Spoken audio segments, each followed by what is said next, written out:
হরদহ পাতুলিয়া স্কুলপাড়া শিশু কল্যাণ ও ব্যায়াম সমিতির পক্ষ থেকে আয়োজিত হলো বসন্ত উৎসব। এই বসন্ত উৎসবকে কেন্দ্র করে ছোট থেকে বড় শিল্পীরা কবিতা, গান, সঙ্গীতানুষ্ঠান এবং নৃত্যানুষ্ঠানের মাধ্যমে বসন্তকে উদযাপন করেন। এই ক্লাবের পক্ষ থেকে নতুনভাবে যোগাসন, ব্যায়াম, অ্যাম্বুলেন্সের মতন পরিষেবা চালু করার কথা বলা হয়। এই উপলক্ষে সাধারণ মানুষ এবং ক্লাবের সদস্যদের মধ্যে উৎসাহ ছিল চোখে পড়ার মতো। আমাদের ক্লাবে অ্যাকচুয়ালি প্রত্যেক বছরই আমরা বসন্ত উৎসব করি।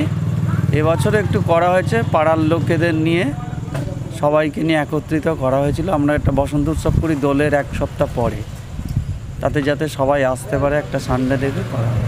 বহুদিন ধরে আপনাদের প্রচার চলছে, কিছু পরিষেবা কি নতুনভাবে শুরু হচ্ছে ক্লাবে? আমাদের যোগাসন আগে ছিল, মাঝখানে করোনার জন্য দীর্ঘদিন বন্ধ ছিল। আমরা আবার নতুন করে 3 মাস হয়েছে চালু হয়েছে। আঁকার স্কুল চালু হয়েছে, নাচের স্কুলও 2টো আছে, 1.5 বছর চালু হয়েছে। আমাদের এই 15 দিন হয়েছে আবার অ্যাম্বুলেন্স পরিষেবা চালু হয়েছে। অ্যাম্বুলেন্সে যদি যোগাযোগ করতে হয় তাহলে এলাকার মানুষেরা কীভাবে যোগাযোগ করবে? আমাদের এখানে রিপ্লেট দেওয়া হয়েছে বাড়ি বাড়িতে, পেপারের সঙ্গেও দেওয়া হয়েছে রিপ্লেট। একজন ড্রাইভারের ফোন নাম্বার দেওয়া আছে। আবার ক্লাবের সামনেও আসলে সরাসরি ফ্লেক্সে তার ড্রাইভারের ফোন নাম্বার পাওয়া যাবে, সরাসরি যোগাযোগ করতে পারবে। আপনারা পাতুলিয়ার আপামর জনগণকে কি বার্তা দিতে চাইছেন?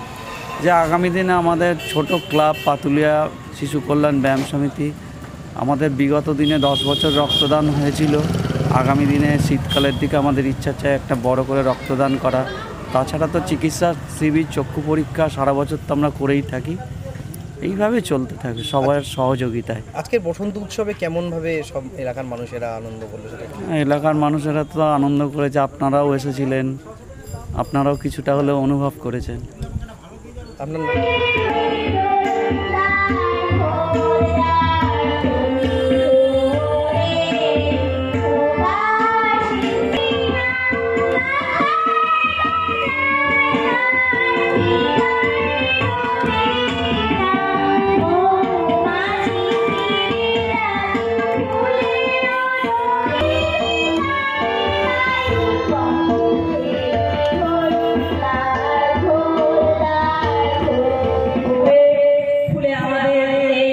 ভাল লাগছে এখানে এসে?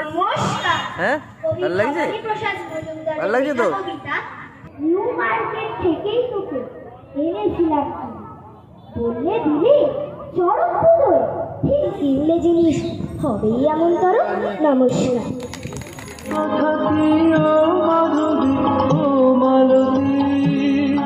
আমার বাস কোথা যে জানো না, শুধাতে হয়